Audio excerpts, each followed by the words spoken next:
What if the Allies' most lethal tank buster was never supposed to exist? A plane so flawed its own engineers debated scrapping it until desperation turned disaster into dominance. Welcome to Historical Digs, where today we uncover the turbulent saga of the Hawker Typhoon, a plane that rewrote its destiny with grit, grease, and a snarling engine that refused to quit. A fighter born in the wrong sky. In 1937, as the Spitfire dazzled test pilots and promised to become Britain's aerial darling, the Air Ministry faced an uncomfortable truth. Complacency could cost them the next war. Germany's Luftwaffe wasn't just growing, it was evolving. Rumors swirled of advanced bombers like the Dornier Do-17, capable of outrunning existing fighters at altitudes beyond 20,000 feet. The ministry's demand was clear: build an interceptor faster, tougher, and deadlier than anything in the sky. Hawker aircraft, fresh off the Hurricane's success, threw itself into the challenge. Their answer? The Typhoon, a plane so ambitious it challenged engineering norms and basic logic. At its heart roared the Napier Sabre, a 24-cylinder sleeve valve engine that resembled a mechanical hedgehog with its labyrinth of push rods and cylinders. Generating 2,200 horsepower, nearly double the Merlin engine in early Spitfires, the Sabre promised blistering speed. Hawker paired this beast with wings thick enough to house 4 Hispano 20mm cannons, each capable of shredding bomber hulls. The design team, led by Sidney Cam, who was later knighted, envisioned a high-altitude apex predator. But ambition collided with reality during the Typhoon's 1940 maiden flight. Test pilot Philip Lucas soon discovered a critical flaw: the wings.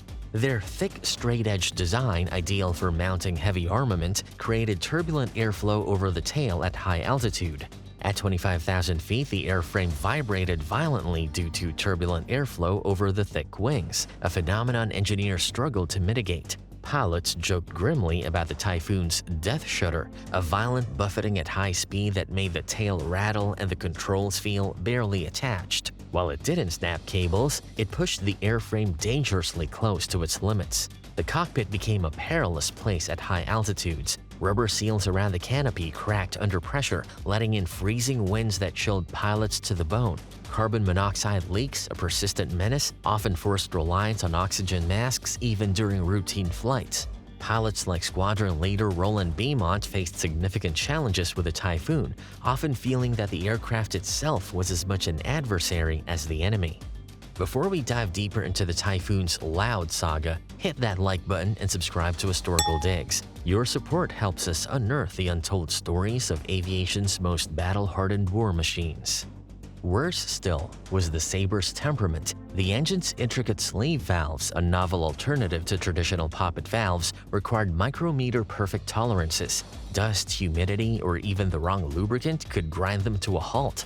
Ground crews faced a Sisyphean task. Each 40-hour maintenance cycle demanded 1,200 individual adjustments. Mechanics found maintaining the Sabre engine extremely challenging, with its intricate sleeve valves requiring precision akin to threading a needle under difficult conditions. By late 1941, the Typhoon's reputation lay in tatters, its early promise smothered by a cascade of calamities. Numerous early production models fell from the sky, victims of structural failures or the Sabre engine's fiery tantrums, with reports suggesting a high loss rate in the initial batches.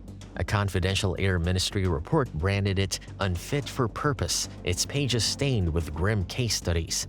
One month, the Typhoon disintegrated mid-air during a high-speed dive test over Farnborough, debris scattering like confetti over the English countryside. By June, another pilot wrestled a seized engine to a desperate belly landing in a Kent barley field, only for the impact to shear off both wings, leaving the fuselage crumpled like discarded foil.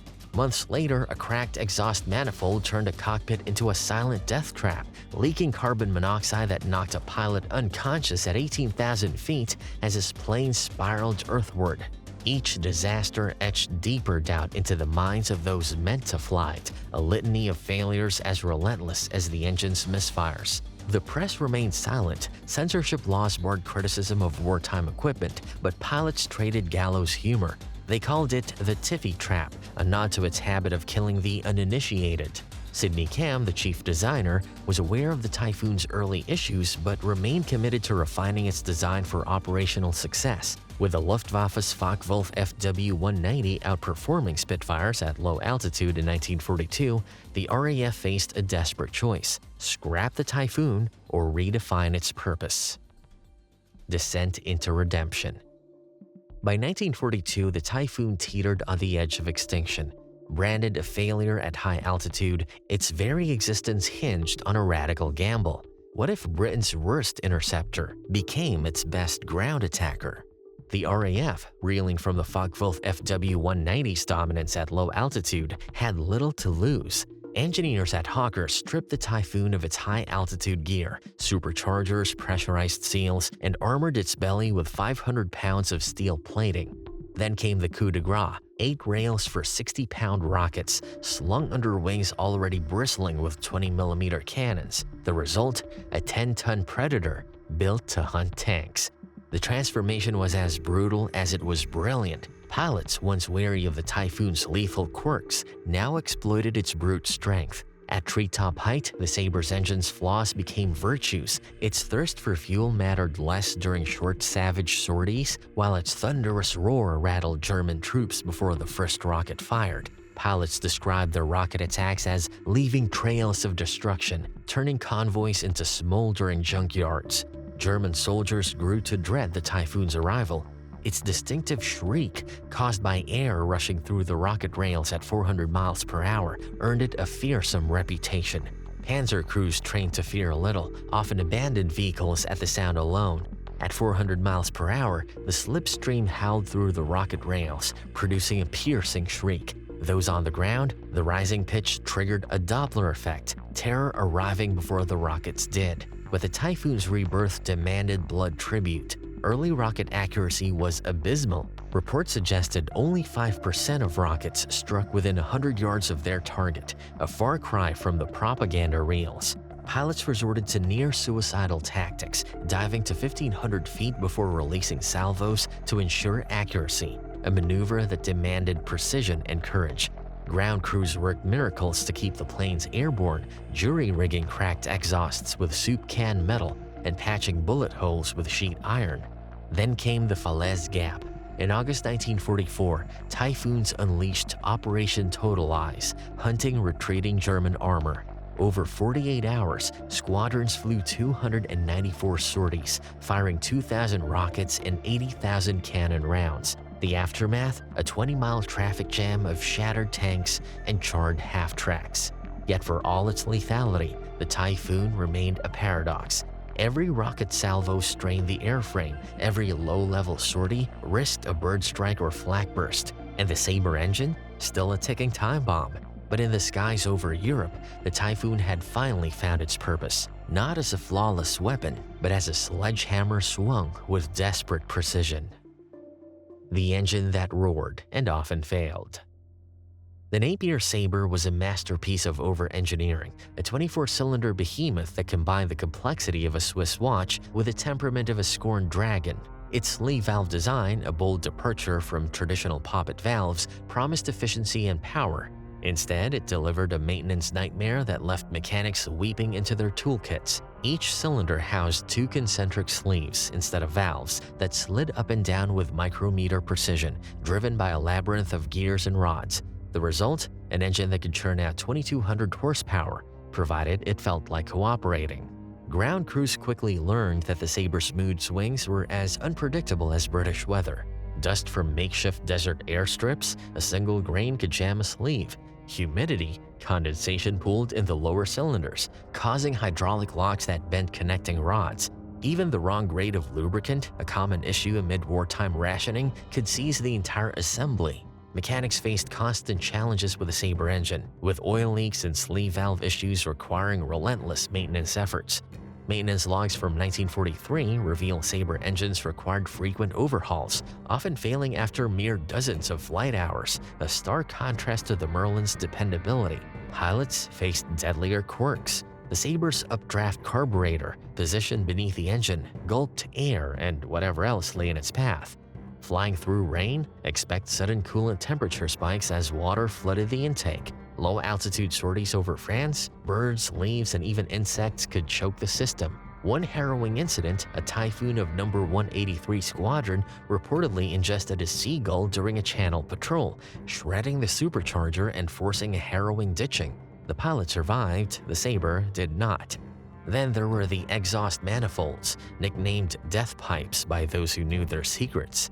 Cracks developed routinely along the welded seams, leaking carbon monoxide into the cockpit. Pilots reported headaches, nausea, and blurred vision mid-flight. Some resorted to flying with canopies cracked open, a desperate fix that turned cockpits into wind tunnels during winter sorties. In February 1944, Flight Sergeant Eric Carter reportedly blacked out over Belgium, his oxygen-starved body slumping against the stick. Only a wingman's screamed warnings over the radio roused him at 800 feet, seconds from a fatal dive. But nothing inspired more dread than the Sabre's signature party trick: spontaneous combustion. The engine's rear-mounted accessory gearbox, bathed in oil and nestled against the firewall, often overheated. A ruptured fuel line or stray spark could and did ignite infernos. Pilots experienced terrifying moments such as engine fires, which required quick thinking to extinguish flames and safely return to base. RAF records suggest engine fires may have contributed to up to 17% of Typhoon losses, often with gruesome appendices. Efforts to tame the Sabre bordered on dark comedy. Engineers added extra cooling flaps, which warped under heat. Mechanics lined cowlings with asbestos, a carcinogenic Hail Mary that reduced fires but left crews coughing blood. Even the Luftwaffe unwittingly helped. After capturing a downed Typhoon in 1943, German engineers dissected the Sabre and concluded it was too complicated to bother replicating. Yet for all its faults, the Sabre had a perverse charisma. When it ran smoothly, its raw power was intoxicating. Pilots spoke of acceleration that punched your spine through the seat and a growl that rattled teeth in the skull. But these moments were fleeting, a truce in an endless war between man and machine. The sound of salvation.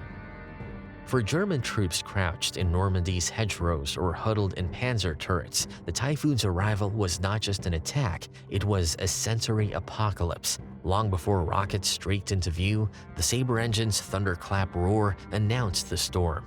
At 400 miles per hour, the Typhoon's four-blade propeller hammered the air into a subsonic drumbeat, while turbulent airflow through its rocket rails added a metallic shriek.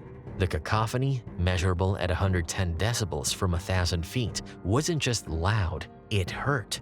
Eardrums pulsed, teeth rattled. Men swore the vibrations alone could split timber. Allied infantry, pinned for days under mortar fire, learned to listen for that bedlam.